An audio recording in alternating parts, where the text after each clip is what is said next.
What's up, guys? I'm here to show you my favorite exercises and stretches for using the SLANT board. This is a must-have for your at-home gyms, and we're going to start from the bottom and work our way up. So we're going to start with the feet. One thing is really good to do before you work out is mobilize your feet.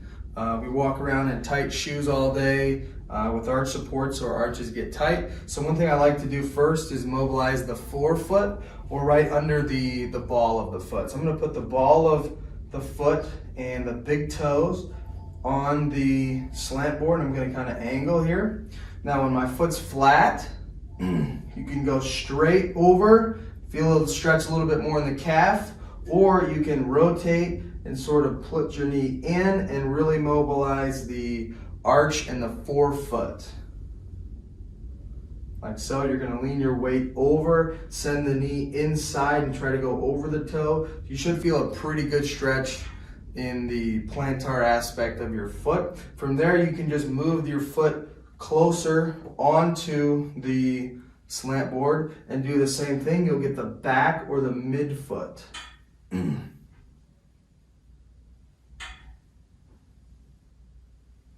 From there, we like to stretch out the soleus and the calf, the soleus being lower in the leg than the calf, which is why I really like this slant board. You can make it higher, adjusting the angle if you have really flexible calves, or if you're like me and have really tight calves, go on the lowest setting.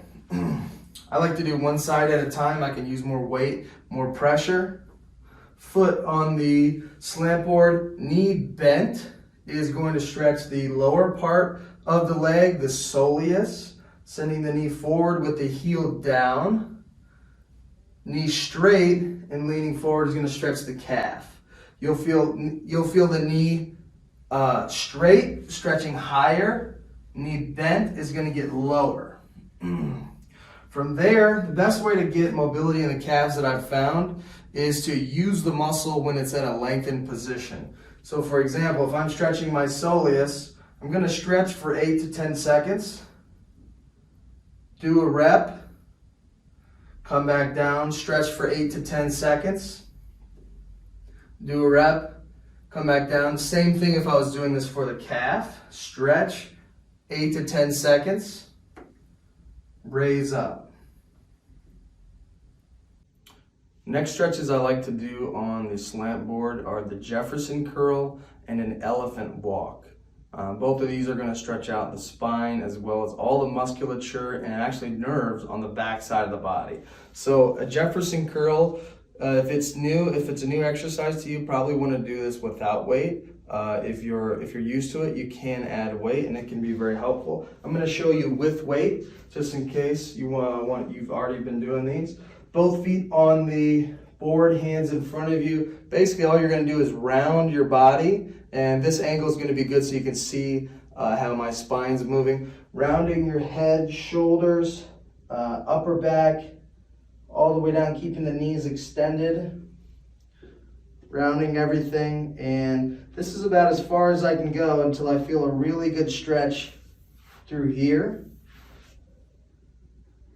Exhaling down into the stretch and then coming out the same way that I came into it. This is a really good exercise if you just have a chronically tight back, because being able to tolerate small trivial amounts of load in flexion is actually better for your back than not being able to do any amount, right? If you don't have experience in that range of motion, then next time you get into that range of motion, you'll probably get hurt.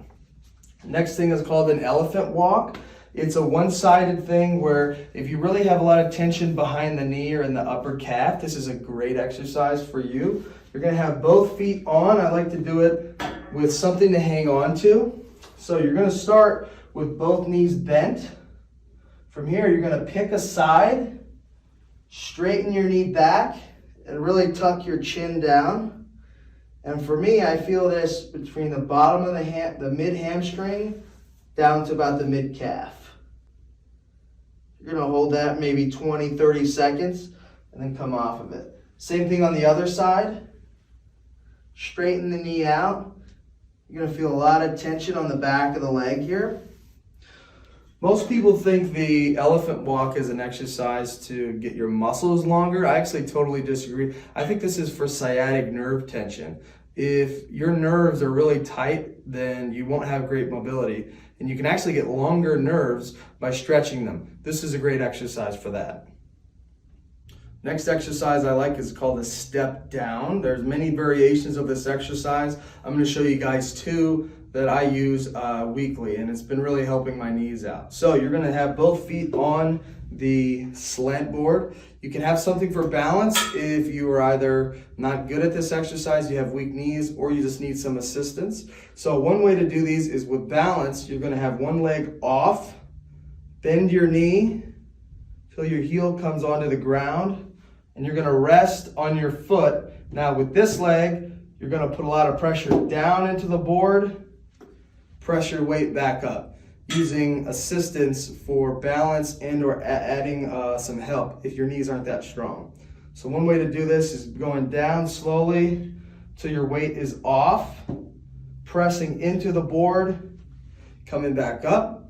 Another way to do this, if you're experienced with this and you have really strong knees, you want to just totally get them to be capable for anything, is to straighten out your body. And you want to do this, like some people call this a matrix step down, where it's almost like you're like Neo in the movie, keeping your body totally straight until your heel touches the ground, putting a ton of stress on the knee. Remember, partial bending knee exercises increase your tolerance to shear load. So runners, going up steps, people that play sports, a lot of shear load on the knee. This is a great exercise to have. Very difficult, you'll feel a lot of stress at the bottom. Next thing you want to do to work on the full bend of the knee, which is getting tolerance to compressive loads, is just a squat. You can squat on the slant board, and the slant is a decline slant. When you're facing it this way, it takes the ankle range of motion out of the exercise. So when you go down, it's very easy to get to a full knee bend. I'm showing you, you can use this for added balance. You can use chairs, you can do this next to a couch, you can do this with anything. But going all the way down, see how you get to full knee bend a lot easier. And even me, I have really tight calves. My heels come up a little bit, even with the decline. So this is a great way to do squats with full range of motion, training the full bend in the knee, as well as getting some hip in there, because your ankle mobility is not limited in this range of motion. The last exercise I really like to do on the slant board in my home gym is an RDL, or a Romanian deadlift, with a hip shift. So I really like it on the slant board because specifically this brand, you can put the angle all the way up, and how this is going to make it so your off leg can be stable and is not going to use any motion. So I'm going to use a light weight for this. I'm going to hold this in the same side as the slant board. So I'm going to have my heel in front of the slant board, back foot on the slant board. So this is going to be a right-sided exercise. I'll show you on this way closer to the camera. So foot on, heel off. I'm going to be training this leg. Now the slant board, I'm going to shift my hips or my belly button towards my hips. This is going to load the glute and the hamstrings more on that side. So I'm going to shift, and then I'm going to do an RDL on that side. What you'll find is once you can figure out the hip shift, this is a great way to get hypertrophy or really load up the same side hip for pretty much all sports. This is really good. Looks a little bit like that. The idea here is this is only a balance leg. You don't want to be using any range of motion here. And when you have your foot up like this, it allows you to get into a hip shift a little easier than if you were on the ground. Looks something like that. You'll get a really good connection with the glutes and the hamstrings when you do it this way. Guys, that is it. That is my video of all the exercises I like to do at home with the slant board. This is one of the best slant boards I've ever used from Fly Bold. This is a great product, adjustable heights, and I don't make any money from saying this, but this is a great product. I think it's about $60 online. I would highly recommend it. Drop a like, comment, and subscribe to our YouTube channel. Thanks, guys.